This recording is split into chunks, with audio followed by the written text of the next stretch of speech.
जंग यमामा में मुसलमान खालिद बिन वलीद की लीडरशिप में जंग जीत तो गए, लेकिन इस जंग में मुसलमानों को बहुत ज्यादा नुकसान भी हुआ, क्योंकि सिर्फ 13,000 मुसलमानों ने मुसैलमा कज़्ज़ाब की 40,000 की फौज को हराया था। जब मुसलमानों की इस अजीम फतह की खबर मुसलमानों की कैपिटल मदीना पहुंची तो वहां सारे मुसलमान बहुत खुश हुए और सेलिब्रेट करने लगे।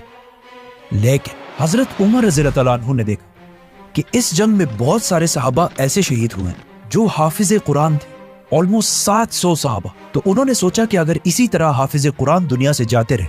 या शहीद होते रहे तो ऐसा ना हो कि एक दिन मुसलमान कुरान के सीक्वेंस के बारे में इख्तिलाफ में पढ़कर डिवाइड हो जाए और यहूदियों और क्रिश्चियंस की तरह बहुत सारे फिरकों में बट जाए। यहूदियों का मानना है कि उनकी किताब तौरात, वो पूरी किताब अल्लाह ने 40 रातों में नाज़िल फरमाई, लेकिन कुरान तौरात की तरह एक रात में नहीं बल्कि 23 साल तक थोड़े थोड़े हिस्सों में नाजिल होता रहा। रसूलुल्लाह सल्लल्लाहु अलैहि वसल्लम को यहूदियों और क्रिश्चियंस की आसमानी किताबों तौरात और इंजील के चेंज होने का अच्छी तरह पता था, तो उन्होंने शुरू से ही कुरान की हिफाजत के लिए एक स्ट्रिक्ट सिस्टम बनाया। कुरान का सबसे पहले नाजिल होने वाला लफ्ज इक़रा था, मतलब रीड। लेकिन आज से 1400 साल पहले मक्का में ऐसे लोग बहुत कम थे जो कुरान को लिख और पढ़ सके। लेकिन पहले दिनों से ही इस्लाम कबूल करने वालों में कुछ लोग ऐसे थे जिन्हें पढ़ना लिखना आता था। तो रसूलुल्लाह सल्लल्लाहु अलैहि वसल्लम ने उनमें से कुछ ट्रस्टेड सहाबा को कुरान लिखने के लिए सेलेक्ट किया। जब भी आप सल्लल्लाहु अलैहि वसल्लम पर कुरान की कोई आयत नाजिल होती तो वो सबसे पहले उन स्क्राइब्स, मतलब पढ़े लिखे मुसलमानों को बुलाते और उनके सामने कुरान की आयत पढ़कर सुनाते और उन्हें ये भी बताते कि किस आयत को कौन सी सूरत में लिखना है और किस आयत के बाद लिखना है, जिसे ये सारे स्क्राइब्स बहुत केयरफुली लिख देते, जिसके बाद दोबारा ये स्क्राइब्स उन आयत को आप सल्लल्लाहु अलैहि वसल्लम को पढ़कर सुनाते और अगर उसमें कोई गलती हो तो आप सल्लल्लाहु अलैहि वसल्लम उसे दूर कर देते और इस तरह 2-3 बार रिवाइज करने के बाद ही कुरान बाकी मुसलमानों तक पहुंचाया जाता। कुरान लिखने और पढ़ने वाले तो बहुत कम थे, जिसकी वजह से बाकी सहाबा ने कुरान को सुनने के साथ साथ इसे ज़बानी याद करना भी शुरू किया। मक्का में बहुत सालों तक कुरान इसी तरह लिखवाया गया, लेकिन मदीना हिजरत के बाद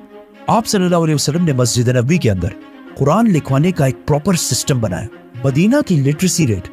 मतलब मदीना में पढ़ने लिखने वाले लोगों की तादाद मक्का से भी बहुत ज्यादा कम थी, लेकिन मदीना में मुसलमानों को एक एडवांटेज ये मिला कि वहां पहले से बहुत सारे यहूदी आबाद थे, क्योंकि यहूदियों की किताबों में पहले से ये बता दिया गया था कि बहुत जल्द मदीना के आसपास एक पैगंबर आने वाले हैं। इसीलिए हिजरत से 500 साल पहले जब फलस्तीन के इलाके में रोमन एम्पायर ने यहूदियों पर जुल्म करना शुरू किया तो इनमें से बहुत सारे यहूदी फलस्तीन को छोड़कर अरब की तरफ आए और स्पेशली मदीना और इसके आसपास आबाद हुए और अपने उस पैगंबर का इंतजार करने लगे। यहूदियों की आसमानी किताब तौरात एक किताब होने की वजह से उनमें एजुकेशन की अहमियत अरबों के मुकाबले बहुत ज्यादा थी, जिससे मदीना के लोगों ने अब तक कोई फायदा नहीं उठाया। लेकिन जैसे ही रसूलुल्लाह सल्लल्लाहु अलैहि वसल्लम मदीना हिजरत करके आए तो उन्होंने यहूदियों के एजुकेशन सिस्टम से मुसलमानों को भी फायदा पहुंचाने की कोशिश की और बहुत सारे यंग और टैलेंटेड मुसलमानों को बचपन से ही यहूदियों के स्कूल्स भेजा ताकि वो उनसे पढ़ना लिखना और दुनिया की बाकी नॉलेज हासिल कर सके। इन यंग सहाबा का काम ये था कि वो कोई बिजनेस ना करे, सिर्फ और सिर्फ तालीम हासिल करें। ये ऐसा है कि आज जिस तरह स्टूडेंट्स को पढ़ने के लिए स्कॉलरशिप्स दी जाती हैं, जो आज बिल्कुल एक नॉर्मल सी बात है, लेकिन उस जमाने में ये बहुत नई बात थी। आप सल्लल्लाहु अलैहि वसल्लम ने जिन यंग मुसलमानों को इन स्कॉलरशिप्स के लिए सेलेक्ट किया उनमें से एक का नाम ज़ैद बिन साबित रज़ियल्लाहु तआला अन्हु था, जिन्होंने यहूदियों से न सिर्फ अरबी बल्कि यहूदियों की जबान हिब्रू, ईरान की जबान फारसी और इवन ग्रीक जबान भी सीखी। जिसके बाद ज़ैद बिन साबित आप सल्लल्लाहु अलैहि वसल्लम के पर्सनल स्क्राइब बने, मतलब कुरान की नाजिल होने वाली आयात को लिखना और बाकी बादशाहों की तरफ लेटर्स लिखना, जो एक बहुत इंपॉर्टेंट रोल था। आहिस्ता आहिस्ता ये ग्रुप बढ़ता गया और कुछ एस्टिमेट्स के मुताबिक 75 तक जा पहुंचा। तो आप सल्लल्लाहु अलैहि वसल्लम ने मस्जिद नबवी के अंदर ही एक पोर्शन इन्हीं यंग एजुकेटेड सहाबा के लिए बनाया, जहां ये सहाबा आप सल्लल्लाहु अलैहि वसल्लम से कुरान सीखते, उसे प्रॉपर्ली लिखते और फिर बाकी मुसलमानों तक पहुंचाते। हिजरत के सिर्फ 2 साल बाद जंगे बदर में मुसलमानों ने पहली बड़ी फतह हासिल की, जिसमें मुसलमानों के हाथ बहुत सारे कैदी भी आए, जिनमें से बहुत सारे कैदियों को तो फिदिया लेकर रिहा कर दिया गया, लेकिन कुछ कैदी ऐसे थे जो अपनी रिहाई के लिए फिदिया नहीं दे सके। तो उन्हें आप सल्लल्लाहु अलैहि वसल्लम ने ये ऑप्शन दिया कि अगर वो 10 मुसलमानों को पढ़ना लिखना सिखा दे तो मुसलमान उन्हें रिहा कर देंगे। इस तरह मदीना में यहूदियों के अलावा मुसलमानों ने भी अपने स्कूल्स बनाना शुरू कर दिए और आहिस्ता आहिस्ता मदीना की लिटरेसी रेट बाकी अरब के मुकाबले में बढ़ने लगी। इन स्टूडेंट्स का काम सिर्फ कुरान लिखना नहीं था, बल्कि मदीना की रियासत के बाकी डॉक्यूमेंट्स और रजिस्ट्रेशंस भी यही संभालते थे। जैसे कि आप सल्लल्लाहु अलैहि वसल्लम के हुक्म पर मदीना की पॉपुलेशन को काउंट भी इन्हीं सहाबा ने किया था, और यहूदियों की ताकत को टैकल करने के लिए आप सल्लल्लाहु अलैहि वसल्लम ने मदीना में एक बाजार बनाया था, जिसकी सारी डॉक्यूमेंटेशन यही एजुकेटेड स्टूडेंट्स करते थे। आप सल्लल्लाहु अलैहि वसल्लम की जिंदगी में तो ये सारा सिस्टम ऐसा ही चलता रहा, मतलब कुरान को केयरफुली लिखा जाता, उसे पढ़ा जाता, और बहुत सारे सहाबा उसे ज़बानी याद कर लेते। लेकिन कुरान आप सल्लल्लाहु अलैहि वसल्लम की जिंदगी के आखिरी साल तक नाजिल होता रहा, जिसकी वजह से कुरान एक कंप्लीट बुक की शक्ल में लिखना इम्पॉसिबल था। और रसूलुल्लाह सल्लल्लाहु अलैहि वसल्लम के वफात के कुछ ही अरसे बाद जंगी यमामा में 700 हाफिज कुरान शहीद हुए। तो हजरत उमर रज़ियल्लाहु ताला अन्हु ने सोचा कि अगर इसी तरह सहाबा शहीद होते गए और आने वाले मुसलमानों के लिए कुरान एक कंप्लीट बुक की शक्ल में ना हो, तो कहीं ऐसा ना हो कि मुसलमान एक दिन कुरान के सीक्वेंस के बारे में इख्तिलाफ में पढ़कर डिवाइड ना हो जाए। तो वो सीधा खलीफा अबू बकर रज़ियल्लाहु ताला अन्हु के पास गए और उन्हें समझाने की कोशिश की कि हमें एटलीस्ट एक कुरान ऐसा कंप्लीट लिख लेना चाहिए जिसका सीक्वेंस उसी तरह हो जिस तरह रसूलुल्लाह सल्लल्लाहु अलैहि वसल्लम ने बताया था, और उस पर किसी को कोई शक ना हो। पहले तो अबू बकर रज़ियल्लाहु ताला अन्हु ने ऐसा करने से बिल्कुल इनकार कर दिया और कहा कि मैं ऐसा काम क्यों करूं जो रसूलुल्लाह सल्लल्लाहु अलैहि वसल्लम ने ना किया हो। लेकिन हजरत उमर रज़ियल्लाहु ताला अन्हु ने उन्हें कन्विंस करने की बहुत कोशिश की और उन्हें यहूदियों और क्रिश्चियंस की किताबों तौरात और इंजील की मिसाल भी दी, क्योंकि मूसा अलैहिस्सलाम पर तौरात नाजिल होने के बाद पहले तो बहुत 100 साल तक तौरात अपने बिल्कुल सही फॉर्म में मौजूद थी, लेकिन मूसा अलैहिस्सलाम की वफात के 800 साल बाद और आज से 2600 साल पहले जब बनी इसराइल फलस्तीन के इलाके में आबाद थे, तो उन पर साथ ही एक नए किंगडम बेबीलोनियन किंगडम ने हमला कर दिया और पूरे फलस्तीन को और स्पेशली जेरूसलम को तबाह और बर्बाद कर दिया, जिसके बाद बनी इसराइल की ताकत बिल्कुल टूट गई। बेबीलोनियन किंगडम के बादशाह बख्ते नसर नेबुकदनेस्सर को यहूदियों से इतनी नफरत थी कि उन्होंने यहूदियों के सारे टेम्पल्स जला दिए और उसी के साथ सारे तौरात भी जला दिए। मतलब एक टाइम दुनिया में ऐसा भी आया कि दुनिया में एक तौरात भी मौजूद नहीं थी, जिसके बाद यहूदियों ने तौरात जीरो से दोबारा लिखी और उसी तौरात को बिल्कुल सही करार दिया। और इस तरह क्रिश्चियनिटी में भी बाइबल के बहुत सारे वर्जन्स हैं, जिनमें से चर्च ने खुद ही कुछ को सही और बाकियों को गलत करार दिया। जैसे ही हजरत उमर ने अबू बकर रज़ियल्लाहु ताला अन्हु के सामने ये सारी बातें रखी, तो हजरत अबू बकर भी कन्विंस हो गए और फौरन कुरान को एक किताब की शक्ल में लिखवाने का हुक्म दिया। और इस काम के लिए उन्होंने उसी सहाबी ज़ैद बिन साबित रज़ियल्लाहु ताला अन्हु को इंचार्ज बनाया, जिन्हें आप सल्लल्लाहु अलैहि वसल्लम ने बचपन से ही खुद ट्रेन किया था। उस वक्त मदीना में एटलीस्ट 25 सहाबी ऐसे थे जिन्हें पूरा कुरान ज़बानी याद था। तो अबू बकर रज़ियल्लाहु ताला अन्हु ने ज़ैद बिन साबित के अंडर सहाबा की एक टीम बनाई जो सारे हाफिज कुरान थे, और कुरान जमा करने के लिए एक बहुत स्ट्रिक्ट सिस्टम बनाया, जिसमें सबसे पहले सारे हाफिज कुरान की आयत पढ़कर सुनाते, फिर उन्हें आप सल्लल्लाहु अलैहि वसल्लम की जिंदगी में लिखे जाने वाले कुरान की आयत से मैच किया जाता, और इस सब के बाद भी बाहर से 2 गवाहों के कुरान के नुस्खे भी देखे जाते, और इस तरह कुरान की एक एक आयत को बहुत केयरफुली लिखा जाता। और ये सारे काम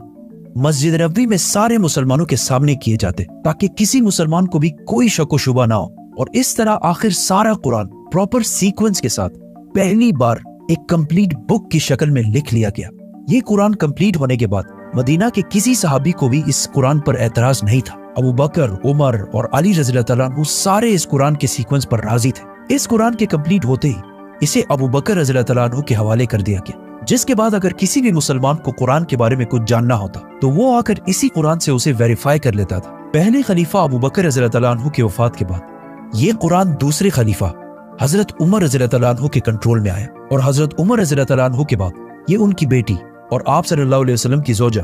हजरत हफ्सा के पास चला गया। कुरान की सारी आयत एक सीक्वेंस में इस कुरान में जमा करने के बाद लोग दूर दूर से अपने कुरान को इस कुरान से वेरीफाई करने के लिए आने लगे, और बहुत सालों तक ये ऐसे ही चलता रहा। लेकिन हजरत उस्मान रज़ियल्लाहु ताला अन्हु के दौर में जब मुसलमान पूरे अरब को फतह कर चुके थे और इवन रोमन और पर्शियन एम्पायर को भी फतह कर चुके थे, और अब एक तरफ अफगानिस्तान और दूसरी तरफ अल्जीरिया को फतह करने में बिजी थे, जिसको हम पूरा एक्सप्लेन करेंगे, तो सब्सक्राइब। तो इस इतनी बड़ी एम्पायर की आर्मी में से एक फौज रशिया के बॉर्डर्स के पास आर्मीनिया को फतह कर रही थी। एक दिन वही रशिया के बॉर्डर के पास मस्जिद में नमाज के बाद कुछ लोग खड़े हुए और उन्होंने इमाम से कहा कि आपने इस नमाज में जो कुरान की आयत पढ़ी वो गलत है, और वो इस तरह नहीं बल्कि इस तरह है। जिस पर कुछ और लोग खड़े हुए और कहा कि नहीं, इमाम ने बिल्कुल सही पढ़ी। इन दोनों ग्रुप्स की मस्जिद के अंदर ही बहुत सख्त लड़ाई होने वाली थी कि इस फौज के कमांडर हुज़ैफा ने इन्हें रोक दिया। जैसे ही ये फौज जिहाद से वापस मदीना पहुंची तो इस फौज के कमांडर हुज़ैफा अपने घर जाने के बजाय सीधा खलीफा उस्मान रज़ियल्लाहु ताला अन्हु के पास पहुंचे और उन्हें कहा कि या अमीरुल मोमिनीन उम्मत मोहम्मद को बचाए और हजरत उस्मान रज़ी अल्लाह तआला अन्हु को वो सारा किस्सा सुनाया। असल में ये दोनों ग्रुप्स ही बिल्कुल सही कह रहे थे, क्योंकि इससे पहले कुरान सिर्फ मक्का के एक्सेंट में नहीं बल्कि अरब के बहुत सारे लहजों में लिखा हुआ था। लेकिन कुरान इतने लहजों में होने की वजह से आहिस्ता आहिस्ता मुसलमानों में इख्तिलाफ बढ़ रहा था। तो हजरत उस्मान रज़ी अल्लाह तआला अन्हु ने फौरन फैसला किया कि कुरान के बाकी सारे एक्सेंट्स को खत्म करके कुरान को एक ही एक्सेंट में लिखा जाए, मक्का के एक्सेंट, जो रसूलुल्लाह सल्लल्लाहु अलैहि वसल्लम का लहजा था, ताकि उम्मत में कोई भी कुरान की वजह से इख्तिलाफ में ना पड़ सके। और इस काम के लिए उन्होंने उसी सहाबी ज़ैद बिन साबित रज़ी अल्लाह तआला अन्हु को बुलाया और उनके अंडर दोबारा एक टीम बनाई और एक सहाबी को हजरत उमर की बेटी हजरत हफ्सा रज़ी अल्लाह तआला अन्हा की तरफ भेजा कि वो उनसे वो कुरान लेकर आए जो अबू बकर रज़ी अल्लाह तआला अन्हु के दौर में लिखवाया गया था। और इस तरह एक कंप्लीट कुरान मक्का के एक्सेंट में लिखवा लिया गया। ये कुरान कंप्लीट करने के बाद मदीना में और पूरे एम्पायर में ऐलान कर दिया गया कि जिसके पास भी कुरान के नुस्खे मौजूद है वो उन सारों को गवर्नमेंट के पास जमा कराए। और फिर इन सारे कुरानों को जो अरबी के डिफरेंट एक्सेंट्स में लिखे हुए थे और जिसकी वजह से मुसलमानों में इख्तिलाफ बढ़ रहा था, उन सारों को हजरत उस्मान रज़ी अल्लाह तआला अन्हु ने जमा किया और उम्मत के अंदर इस इख्तिलाफ को हमेशा के लिए खत्म करने के लिए उन सारे डिफरेंट एक्सेंट्स वाले कुरानों को